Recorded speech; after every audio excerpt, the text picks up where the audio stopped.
Bienvenue sur Top Invest, la chaîne des top d'investissement. Ici, on parle essentiellement d'entreprises de qualité. Avons-nous une opportunité d'investissement sur Perion Network? C'est la question à laquelle on va essayer de répondre en se basant sur les états financiers de la compagnie. Je rappelle que ceci représente uniquement mon point de vue et non un conseil d'investissement. Et comme d'habitude, je me réserve le droit de me tromper. Donc, nous avons une demande spéciale ici d'un de nos abonnés Top Premium. Je rappelle que le service Top Premium, le lien est dans la description de la vidéo. Vous pouvez demander des analyses quantitatives comme celle qu'on va faire ici aujourd'hui. En supplément de ça, vous recevez 2 notes d'analyse tous les mois concernant des entreprises qui sont sous-évaluées. Selon moi, il ne s'agit pas juste de présenter les entreprises, mais également de faire le suivi. Donc, également, en supplément, vous avez la Top Newsletter, le lien également est dans la description de la vidéo où vous recevez généralement des analyses sectorielles comme celle qu'on a fait dernièrement sur le secteur des banques qui est disponible présentement. D'accord? Donc, on va se donner rendez-vous ici sur la Top Newsletter ou bien dans le service Top Premium. Pour ce qu'on va faire ici aujourd'hui, nous allons analyser quantitativement cette compagnie-ci. Alors, ici, nous avons une compagnie qui exerce dans le secteur ici de la publicité en ligne, on va le dire comme ça. C'est une compagnie que je connais un tout petit peu et on va en reparler tantôt tout à l'heure. Ok, donc actuellement, quand on regarde ici en termes de revenus, comme d'habitude, on regarde quelle est la tendance des revenus. Est-ce que nous avons des revenus stables ou croissants? Nous avons une croissance des revenus. C'est bien. Maintenant, les analystes attendent à avoir des revenus de combien? D'accord? Parce que quand on regarde une entreprise ici de manière quantitative, on doit se fier à ce que disent à l'attente des analystes sur les trimestres à venir. Parce qu'on est une entreprise croissante ici, on ne sait pas pourquoi est-ce qu'on a de la croissance. Comme je l'ai toujours dit, il faut questionner la croissance. Est-ce que c'est par acquisition ou de manière organique? Donc, quand je regarde ici sur le yearly, je vois ici qu'on a fait une acquisition de près de 50 millions ici en décembre 2021. Voilà. Donc, je ne pense pas que ce soit cette acquisition qui a fait bouger les lignes à ce niveau-ci. Donc, ça doit être de manière organique et il faut regarder pourquoi. OK? Donc, on va revenir ici, on va aller regarder les rapports financiers. Vous allez comprendre qu'il y a quelque chose, il y a un élément sur lequel il faut faire attention sur cette compagnie-ci. Donc, ici, pour les analyses, s'ils s'attendent à combien en termes de revenus, je vais regarder ici l'estimation des analyses. Déjà, on va voir combien d'analystes on a sur le dossier. C'est une compagnie israélienne. Ok, donc elle est cotée en Israël et également aux États-Unis. Ok, donc quand on regarde ici le nombre d'analystes qui sont sur le dossier par rapport à l'objectif de revenu ici, je check juste sur les derniers mois, les 12 derniers mois, on a 6 analystes. Ok, quand je vais regarder l'objectif de revenu sur disons, sur les 3 prochaines années, donc je prends ça ici, donc en année 3, on a combien d'analystes qui ont fait des estimations? On a une seule personne. Ok, quand je vais regarder sur les 2 prochaines années, on regarde juste ça ici. Donc, en fait, plus on a des analystes qui sont sur le dossier, mieux c'est. Plus les estimations auront tendance à être, entre parenthèses, robustes. Ça va rester des estimations. 100 personnes peuvent se tromper également, n'oubliez jamais. Donc, sur les 2 prochaines années, on peut se dire, OK, donc on ne va pas aller plus loin que les 2 prochaines années. OK? Donc, en termes de revenus, ici, on a 640 millions. Les analystes s'attendent à avoir combien sur les 12 prochains mois? Sur les 12 prochains mois, on s'attend à avoir à peu près aux alentours de 724. Et je vous ai dit que c'est la pente qui est importante. Ça veut dire qu'on est de plus en plus optimiste. OK? Donc maintenant, en année 2, d'accord? Donc à partir de 2025 par là, où est-ce qu'on va se situer? Est-ce qu'on va être plus haut, plus loin, plus bas? On sera ici, on s'attend à peu près à quelque chose aux alentours de 814 millions. OK, donc on a une certaine croissance. Donc je prends ici 814 000. Non, je prends la croissance qui est attendue sur les 12 prochains mois. OK, on est à peu près à combien? Ici, nous sommes à peu près aux alentours de 727. D'accord? 727. Est-ce qu'on va regarder ça ici? Voilà. Parce que on ne me donne pas directement le chiffre ici, donc il faut que j'aille un tout petit peu guesstimer le chiffre. Donc, je vais mettre 728. OK? 728 millions attendus. 728. OK? Maintenant, en termes de croissance, etc., il y a de la croissance ici. La croissance est très élevée, d'accord? Mais comme je l'ai dit, il faut qu'on comprenne d'où est-ce que cette croissance-là provient. Et je vous ai dit que cette croissance-là, enfin, pas qu'on va parler de la croissance, mais on va parler de l'élément principal de cette croissance-ci qui pourrait également être un élément négatif pour une croissance à long terme. OK? Donc, ici, on a 33%, c'est bien, tant mieux. Donc, en termes de marge brute, on peut avoir une croissance élevée ici, mais est-ce que la marge brute suit également? Ici, la marge brute, bon, quand on regarde, on dézoome un tout petit peu, voilà, on a une décroissance jusqu'en 2021. Donc, il faut poser la question, qu'est-ce qui s'est passé pour que les marges brutes commencent à revenir à pour que les marges brutes commencent à être croissantes par rapport à ce qu'on a eu en 2021. Pourquoi déjà on a eu une décroissance et pourquoi est-ce qu'on a une croissance à partir de 2021? Quand je regarde ici la tendance des revenus également, je les prends sur les 12 annuellement, je constate une chose, à partir de 2021, 2022, la croissance s'accélère et la marge brute augmente également. OK? Donc, quand je dézoome un tout petit peu sur enfin, toute la période ici, je constate que entre 2014 et 2015 ici, on a une croissance, enfin, on a une décroissance. 2016, entre 2016 et 2018 également, on a une décroissance également de la marge brute. OK, on va revenir dessus. Donc, en termes de revenus, je l'ai pris ici. La marge brute est croissante. OK. Maintenant, je vais comparer les net income et les free cash flow pour voir si on parle le même langage. Net income, free cash flow, sur le même graphique, qu'est-ce qu'on constate? On met ça là. On voit ici que les free cash flow ont tendance à être positifs ici. OK? Je n'ai pas visité si on a du stock-based compensation, mais semblerait-il que les free cash flow soient positifs. C'est une bonne chose. Donc, si c'est une bonne chose, maintenant, qu'est-ce qu'on peut prendre comme marge ici? Vous constatez que là, on est sur un dilemme parce que là, on a des net income plus élevés que des net income, des free cash flow plus élevés que les net income. OK. Je vais voir ici, les analystes s'attendent à avoir combien en 2023 pour attendez, je compare ça ici. Free cash flow, juste pour voir si on va sur le même graphique ici. Free cash flow, on met ça là. OK, en termes de free cash flow, on s'attend à avoir combien? D'accord? On prend ça. On est à peu près à 121 millions ici. Quand on prend 121 millions par rapport aux revenus qu'on a eu en 2023, en 2022, 121 divisé par 640, je vais voir la marge ici. On a une marge à peu près de 18-19% par là. On peut se dire sensiblement 19%. OK. Donc, est-ce qu'on a à peu près le même niveau de marge pour l'année 2023, les revenus attendus en 2023, vu qu'on s'attend à 728 millions? 728, techniquement, on devrait avoir quelque chose en tout de 137 millions. OK? Alors, les analystes ici s'attendent à voir combien? Ici, free cash flow, consensus average, c'est en année 1, on s'attend à voir combien? Voilà, 728, on est à 734, 733 par là, donc voilà, sensiblement à ce niveau-là, c'est assez correct. Si on prend le 533 ici, donc si vous voulez, on va l'arrondir à 534 divisé par, on attend combien ici? 780, non, 728 divisé par 728. Attendez, on prend le 134 divisé par 728. On est à peu près à quelque chose comme exactement. Attendez, on s'attendait à combien? 137 ici. Donc on s'attendait à 137 millions. On a à peu près 134 ici attendus, enfin estimé. Donc on est quelque part en tout de 18,4%, alors que de l'autre côté on était à 18,9%. Donc on peut se dire que c'est sensiblement 18%. Comme je rappelle ici que on ne cherche pas précisément, on cherche pas la précision, d'accord? On ne veut pas avoir précisément raison. Parce qu'ici, on est sûr d'une chose, il y a de grandes chances qu'on n'ait pas des marges de 40%, il y a de grandes chances qu'on n'ait pas des marges de 10%. Vous voyez? C'est qu'il y a de fortes chances qu'on ait des marges aux alentours de 18% par là. OK? Donc, on va se fier à ça. On peut également comparer ici les marges, les net income margin pour voir si on oscille à peu près vers ces zones-là. Je regarde ça en marge ici. On est aux alentours des 15% ici. On sait que les free cash flow, les net income sont moins élevés que les free cash flow. Donc, ce que je vais prendre, c'est l'estimation des analystes pour 2020. Je vais le mettre en chiffres, hein, 133 millions. On s'attend à 133 millions. OK? On va l'arrondir ici à 134. 134 millions. On l'arrondit. Et je l'arrondis pour une seule raison, c'est parce qu'elle n'a pas un historique assez conséquent ici. Et il faut également voir que, voilà, ici, vu que je n'ai pas les marges de free cash flow en pourcentage, je dois faire ce genre de guesstimation-là. Si je prends 20% ici, mais on n'est pas très loin de ce qu'on a connu à ce niveau-ci. OK? Donc, il faut faire attention. Donc, alors, ici, une fois que j'ai le free cash flow moins attendu, d'accord, en termes de volume, je vais regarder le nombre d'actions. Est-ce que le nombre d'actions augmente ou diminue? Ici, nous avons un nombre d'actions qui est à peu près à combien? On a 48 millions d'actions, 48,87, je vais mettre 49 millions. Le nombre d'actions augmente. Pourquoi? Voilà les questions qu'on doit également se poser. 49 millions. Je vais mettre ça comme ça. C'est 48,87, je vais l'arrondir à 49 millions. Le PER moyen de cette compagnie-ci, vu qu'on a utilisé les free cash flow, on va voir généralement que le marché paye des free cash flow moyens, des price to free cash flow moyens de combien? Attention, je vous ai toujours dit qu'il faut penser en termes de rendement. Ici, 20 fois les bénéfices, ça veut dire 5% de rendement. 25 fois les bénéfices, ça veut dire 4% de rendement. 10 fois les bénéfices, ça veut dire 10% de rendement. Comment est-ce qu'on le fait? On fait 100 divisé par 10, 100 divisé par 20, 100 divisé par 25, dépendamment du multiple qu'on utilise. Donc, ça dit que quand vous achetez une entreprise avec un PER de 5 ans, en réalité, c'est 2% de rendement. OK? comme je l'ai toujours dit, prenez l'exemple d'un immeuble à logement ici. Donc, si vous l'achetez ici à 50 fois les loyers, techniquement, c'est un rendement de 2%.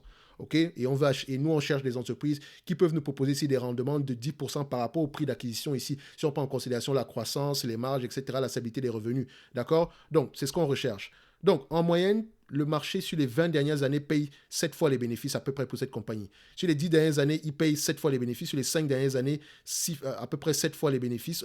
Et sur les 3 dernières années, on est à peu près à 11 fois, 12 fois les bénéfices. Donc, vous voyez que le marché a tendance à payer des multiples très peu élevés pour cette compagnie. Pourquoi? C'est très important.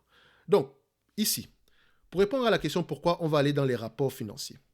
C'est une compagnie que je connais un tout petit peu parce qu'aux alentours de 2016 par là, je pense qu'on était à peu près, c'était une entreprise qui se comportait très très bien, les free cash flow étaient très peu élevés, etc. On avait une croissance, mais elle a un problème, c'est elle a un seul gros client. Elle avait un seul gros client à cette époque-là, c'était Google. Et à un moment donné, Google a changé, qui est Alphabet aujourd'hui, a changé sa façon a changé comment on appelle, une certaine réglementation dans son modèle d'affaires ici, avec les parties tierces ici qui travaillent à peu près dans le secteur ici de la publicité, qui vendent à peu près de la publicité ici, pour des entreprises, c'est un peu comme comment ça? C'est un peu comme un middleman ici. Donc, elle met en relation les acheteurs de publicité et les vendeurs de publicité. D'accord? Donc, elle a une plateforme qui s'appelle, je pense, CodeFuel qui permet de faire ça ici. Donc, elle a des relations généralement avec Google et Microsoft. Mais attention, Google a sa propre plateforme. Donc, techniquement, Google n'a pas besoin d'elle. Donc, quand la réglementation a changé au niveau de Google, ce n'est pas une réglementation au niveau, quand on dit réglementation, c'est trop dire. C'est c'est un modèle d'affaires chez Google. Quand le modèle d'affaires a changé un tout petit peu, quand Google n'avait plus besoin de tierces personnes ou bien de tierces compagnies pour vendre ses publicités ici parce qu'elle le faisait elle-même déjà, bah, elle a juste fermé la porte. Et Perion, les prix des actions se sont effondrés. Maintenant, elle a trouvé une solution ici qui est celle de faire la même chose, mais avec une autre compagnie. Et la compagnie, c'est quoi? C'est Bing. OK, Bing, c'est qui? C'est Microsoft. Donc, quand vous allez lire les rapports financiers, vous allez voir ici que son segment CodeFuel, qui ramène la plus grosse partie des bénéfices ici, c'est un segment qui est très lié à Microsoft, qui est très lié à Bing. Et si Microsoft Bing décide de se passer de Perion, le modèle d'affaires est tombé. C'est terminé. OK? Faites très attention. Et ici, c'est un contrat qu'on a signé. C'est un contrat, je pense, de 2 ans. Quand vous allez taper ici Bing dans les rapports financiers, donc je zoome un tout petit peu. Voilà. On tape Bing. Vous allez voir que our search advertising solution depend heavily upon revenue generated from our agreement with Microsoft Bing. Notre segment Search Advertising Solution dépend grandement de notre entente avec Microsoft Bing. Maintenant, Search Advertising Solution. On prend ça, on copie, on colle, on va chercher l'information ici. Search Advertising Solution et où on va regarder les revenus ici par segment. OK? Donc, on met ça par segment. Donc, je dois chercher les revenus par segment ici pour voir Search Advertising Solution pèse combien dans les rapports financiers. C'est la question qu'il faut qu'on se pose. OK? Parce que si on n'a pas la réponse ici, enfin, techniquement, en se posant cette question, on pourra se rendre compte à quel point cette compagnie dépend grandement des entreprises comme, comment on appelle ça? Comme Microsoft. OK? Donc, on va monter un tout petit peu ici. Voilà. OK. Déjà, au niveau de la compétition ici, advertising technology highly competitive. A major part of our revenue stems from offering search property with compete with search engine providers such as Microsoft, Google, Verizon, etc. With company offering consumer. OK, on est en compétition avec eux. Donc, je cherche le revenu. Donc, je vais le dézoomer un tout petit peu pour que ça soit plus facile pour moi de chercher le revenu. On regarde ça ici. Voilà, je pense que... Est-ce qu'on a cette information? Non, ça c'est... Search Advertising, c'est 213 millions. Display Advertising, c'est à peu près 265 millions. Donc, Display Advertising comprend quoi? Search Advertising comprend quoi? Donc, vous voyez que de toutes les façons, qu'on soit sur Display Advertising ou bien sur Search Advertising, c'est près de 200 millions par là. Donc, quand je recherche ici Bing, encore une fois, On va Bing. On a première occurrence. Deuxième occurrence ici. Our search advertising solution depend heavily on Microsoft, etc. Donc, vous voyez ici que we are highly dependent of our search service agreement with Microsoft Elan Operation, etc. November 2020, en novembre 2020, nous sommes entrés, nous avons renouvelé notre contrat d'agrément ici avec cette entité-là. Et ce contrat-là se termine en décembre 2024. Qu'est-ce qui s'est passé entre novembre 2020 et aujourd'hui? Le revenu, il vient d'où? Regardez, on a commencé à avoir une croissance accélérée quand? Décembre. On peut le mettre ici, hein? Regardez, on va le prendre ici en quarterly. Vous allez constater une chose. On a signé en novembre, n'est-ce pas? Donc, décembre 2020, on commence à avoir des revenus élevés. Et qu'est-ce que vous constatez quoi ici? Boum, boum, boum, boum, boum, boum, boum, boum, boum. Ça veut dire que nos revenus sont très liés à Microsoft. Et notre entente se termine quand? En décembre 2024. Et ils peuvent ne pas renouveler.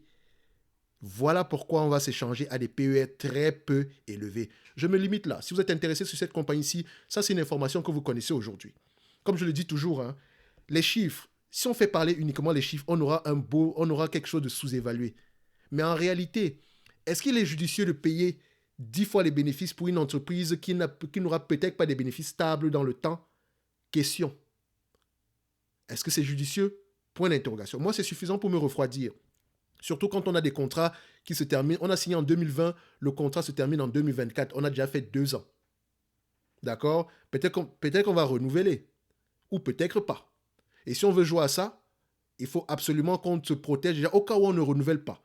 Donc pour évaluer cette compagnie-ci, réfléchissez au cas où on ne renouvelle pas. Qu'est-ce qui se passe? Qu'est-ce qui se passe au cas où on ne renouvelle pas? Est-ce qu'on va retourner sur les marges qu'on a connues par le passé? Est-ce que les revenus vont revenir Est-ce qu'on aura des revenus à nouveau aux alentours de 250 millions? Moi, je vous aurais dit, même si vous évaluez cette compagnie-ci, c'est comme ça qu'il faut réfléchir. C'est-à-dire que si tout continue à bien se passer, tant mieux. Mais si ça se passe mal, au moins vous savez que, moi je l'ai acheté à tel type de revenu, et à ce niveau de revenu là, on s'attend peut-être à des marges de 10% par là, parce qu'ici on avait des free cash flow de 31 millions. D'accord? Sensiblement, on a des marges bien plus élevées que ça. D'accord? Quand je prends les free cash flow ici, ok? Et ça vaut sur toutes les entreprises, hein? Toutes les entreprises. Toujours réfléchir dans ce sens-là. Ok? Donc, je vais prendre un tout petit peu la médiane ici, par rapport au free cash flow. On a à peu près une médiane aux alentours de 34 millions. Et je prends la médiane des revenus. Ça va me donner une estimation de la marge ici, en le faisant comme ça. La médiane des revenus, si je le prends comme ça, même si c'est un peu trop, on sera à peu près à 312, 34 millions ici. Donc techniquement, on est aux alentours de 10% de rendement. Donc je vais prendre ici des marges en volume, comme ce qui est attendu pour l'année 2023. D'accord? Et des marges de 10% comme ce qu'on aurait généralement eu. Si le contrat s'arrête aujourd'hui, on peut revenir sur des revenus d'à peu près 300 millions par là, en moyenne. Attention, en moyenne. Donc, sur les 10 dernières années, je regarde un tout petit peu ça ici, 5 dernières années. Oui, on peut revenir à peu près sur ces niveaux-là. OK? Donc, maintenant, en termes de dette nette, est-ce qu'on a une dette nette ici? C'est une compagnie qui ne devrait pas avoir de dette nette parce que c'est un business model qui est assez fragile dans le sens où on dépend énormément d'un seul client. 418 millions. OK? Donc ici, vous allez voir aux alentours de combien? 418 millions. Moins. Donc c'est du cash net. Donc on va mettre ici plus 418. 418. OK. Maintenant, qualité de dividende, on va y revenir. On ne devrait même pas payer de dividende, donc on ne va même pas en parler. Donc ici, quel est le PER que je vais prendre 10 fois les bénéfices? Je ne vais même pas me casser. Je ne vais pas payer plus que 10 fois les bénéfices pour cette compagnie-ci. Trop instable pour moi. 10 fois les bénéfices. Première hypothèse. Dans un environnement normal où tout se passerait bien, où on pourrait avoir au moins 134 millions, au moins sur les 10 à 20 prochaines années. Attention, ce n'est pas pour les 2 prochaines années. Non, non, non, non, non. Donc, quand on prend le 134, c'est au moins pour les 10 à 20 prochaines années. C'est ça le long terme. Parce que si le marché anticipe que sur les, disons, c'est uniquement pour 2 ans, ça ne marche pas. C'est pas assez robuste. Donc ici, on enlève le cash. Admettons même qu'on a du cash net, c'est vrai, mais admettons même qu'on fait pas, le cash net en question, on le prend même pas en considération. Réfléchissez comme ça. Ça, c'est une double protection. D'accord? Ça nous donne ici. Si on avait de la dette nette, on devait enlever la dette nette. Vu qu'on a du cash net, on met ça de côté. On s'attend à 27 $ à l'action. Je ne paierai pas plus de 27 $ à l'action pour cette compagnie-ci. Avec la première hypothèse à 134. OK? Donc, je mets ici FCF 134. OK? Maintenant, à X10, attention, tout ce qui est plus bas, ça ne concerne pas cette entreprise-ci. Donc, à X10, maintenant, X10, 10 fois les bénéfices, encore une fois, mais maintenant, avec 10% de marge bénéficiaire sur un revenu moyen de 312 millions. Donc, je vais mettre 300 millions ici. Je ne vais pas me casser la tête, en fait. Comme je l'ai dit, je ne cherche pas la précision. Ce qui est sûr, je ne vais pas prendre 100. Déjà, je ne sais pas jusqu'à combien on peut baisser. Mais avant le contrat, etc., on était quelque part, on était aux alentours de 300 millions par là. OK? Donc, si on retourne uniquement à 30 millions, à 10 fois les bénéfices, OK? Je paierai 300 millions divisé par 49 millions d'actions. On sera à peu près aux alentours de 6 dollars l'action. Donc, X10 égale 6. Donc, 6 combien? 6,6 dollars l'action ici. Donc, ici, je mets avec 10% de FCF et un revenu de 300 millions. OK? Donc, ce qui veut dire qu'en date d'aujourd'hui, est-ce que nous avons une opportunité d'investissement? La bonne réponse est ça dépend. Ça dépend. Ça dépend du contrat, s'il est renouvelé ou pas. Et s'il est renouvelé, il sera renouvelé pendant combien de temps? Et si c'est même le cas, on pourrait se dire que l'entreprise est correctement évaluée ici.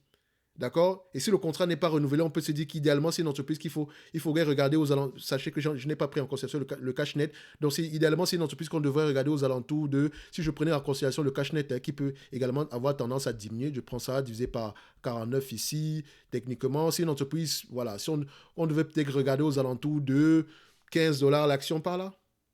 15 dollars l'action. Idéalement, même en dessous de 10 dollars l'action. OK? Est-ce que c'est une entité qui va m'intéresser? Je dirais non. Ça, c'est suffisant pour me faire fuir. Maintenant, ça va dépendre de votre niveau de connaissance sur cette compagnie-ci. Elle pourrait continuer à signer des contrats de 4 ans avec Microsoft pendant au moins les 20 prochaines années. Ça, je n'en sais rien du tout. Est-ce qu'ils ont commencé à négocier? Point d'interrogation. OK? Donc, dites-vous que le multiple qui est affiché ici aujourd'hui, c'est parce qu'il y a ce genre de risque-là. OK? Donc, c'est un contrat de 4 ans, ce n'est pas suffisant. Si on a des contrats de 20 ans, 15 ans, lui, là, ça devient suffisant parce qu'au moins, on sait que sur les 20 prochaines années, on aura tel niveau de bénéfice. Donc ici, en sous-entendant même que je prends ici en considération les 10 fois les bénéfices, 10 fois les bénéfices, ça veut dire qu'on s'attend au moins à avoir, pendant les 10 prochaines années, des bénéfices de 134 millions. Or, le contrat se termine en 2 ans. J'aurais même dû prendre 2 fois les bénéfices ici. Si je prends 2 fois les bénéfices divisé par le nombre d'actions, donc je ne vais pas payer pour cette. Si on prend 2 fois les bénéfices, on ne payera jamais plus de 700 millions pour cette compagnie-ci en date d'aujourd'hui. D'accord? Ce qui nous ramène quelque part aux alentours de 15 dollars l'action, encore une fois. OK? Donc, cette compagnie-ci, faites attention. Allez lire les rapports financiers, ne vous limitez pas à ce business model-là. Parce qu'en fait, elle dépend énormément de Bing et de Microsoft et également une toute petite partie de Google. OK? So, pour ceux qui veulent aller plus loin, la top newsletter est dans la description de la vidéo. Le service top premium également est dans la description de la vidéo afin de pouvoir vous aider, enfin même pas aider, mais pouvoir mettre de l'eau dans votre moulin. Donc ce genre d'analyse là, on le fait généralement à la demande des abonnés top premium. OK? Donc ce n'est pas que je ne lis pas vos commentaires sur YouTube, mais la priorité est aux abonnés top premium et tant qu'ils ont des demandes et vous voyez que les demandes ne cessent pas depuis un certain temps, c'est parce qu'on en a énormément. Ils sont prioritaires, donc on doit terminer leurs demandes et leurs demandes les demandes s'accumulent. Donc c'est pas comme si on demande aujourd'hui et ça s'arrête là, parce que le nombre d'entreprises que vous pouvez n'est pas limité pour le moment. Donc profitez-en. Parce que si on arrive à peu près, si j'ai 500, le nombre d'abonnés est limité dans le service Top Premium, d'accord? Si j'ai 500 personnes, je ne peux pas aller au-delà. Et vous comprenez que si 500 personnes doivent demander une entreprise à analyser tous les jours, ça devient déjà intenable. Mais vous avez la plupart du temps, vous demandez à peu près les mêmes entreprises, d'accord? Donc, et également, il y a déjà assez d'entreprises qu'on a fait sur cette chaîne-ci. Donc, pour moi, Perion, si je l'achète en date d'aujourd'hui, je dois absolument avoir la probabilité pour que le renouvellement du contrat avec Microsoft doit être assez élevé. Si j'ai peur, il faudrait que j'aille regarder cette compagnie aux alentours de 15 dollars, l'action idéalement en dessous de 10 dollars. OK? Donc, je vous ai donné uniquement mon point de vue ici. Je peux également me tromper, mais au moins ces risques-là sont connus en date d'aujourd'hui. Et comme vous voyez, tout est dans les rapports financiers, rien ailleurs. Parce que quand vous allez regarder cette compagnie-ci, que ce soit du point de vue technique, etc., la technique ne prendra pas en considération cet élément-là. D'accord? Aujourd'hui, en date, je sais déjà que cette compagnie y a un risque. Donc, quand je lis mes rapports financiers, je sais qu'en payant ce prix-ci, il faut faire attention. Je ne m'attends pas à plus que ça. D'accord? Il faut faire très attention. Attention, je ne suis pas encore de cracher sur l'analyse technique, mais je vous dis une chose. Quand on investit à long terme, ça ne sert à rien du tout. C'est uniquement pour du court terme. OK? Donc ici, si cette compagnie vous intéresse, vous ferez mieux de lire vos rapports financiers. Très, très important. Tout est là, tout est dans les rapports financiers. La raison pour laquelle les gens ne lisent pas leurs rapports financiers, c'est parce que c'est la paresse uniquement, parce que c'est trop long, c'est chiant, c'est pas intéressant, c'est pas sexy, mais c'est là-bas qu'on cache les plus grosses informations. Quand vous allez acheter votre logement demain, on va mettre toutes les informations les plus importantes seront dans des documents qu'on va vous remettre en main. Et si vous ne lisez pas ces documents-là, ça vaut risque et péril. Vous ne saurez peut-être pas que les taux d'intérêt seront variables enfin, quand vous allez acheter votre maison ici, on vous a donné peut-être que les taux d'intérêt fixes sur 5 ans, mais après que les taux d'intérêt, après les 5 ans, il est peut-être mentionné sur un petit caractère que vous ne pourrez plus avoir des taux fixes. Et peut-être vous allez signer cette information, vous allez signer ce document-là en date d'aujourd'hui. Donc lisez toujours, police d'assurance, tous les documents qu'on vous remet, même si c'est pour le téléphone mobile, il faut toujours lire. Les petits caractères sont importants. D'accord? Par exemple, si vous voulez poursuivre Apple aujourd'hui, vous ne pouvez pas poursuivre Apple. Ça va dépendre de la domiciliation juridique de Apple. D'accord? Donc, vous devez déjà vous déplacer, aller déposer plainte à ce niveau-là. Donc, déjà, ça peut refroidir certaines personnes. Donc, il faut faire très attention. Donc, faites attention à tous les contrats. Et quand vous achetez une entreprise ici, le contrat, en fait, c'est le rapport, c'est le rapport financier. Tout est dans le rapport financier. Les vidéos sont longues, mais les vidéos sont longues pour une bonne raison, c'est qu'on essaie de donner le maximum d'informations possibles. OK? Au moins, quand on sort d'ici, vous avez appris quelque chose de nouveau. OK? Donc, on se donne rendez-vous sur la prochaine vidéo. Pour moi, Périon 1, faites attention.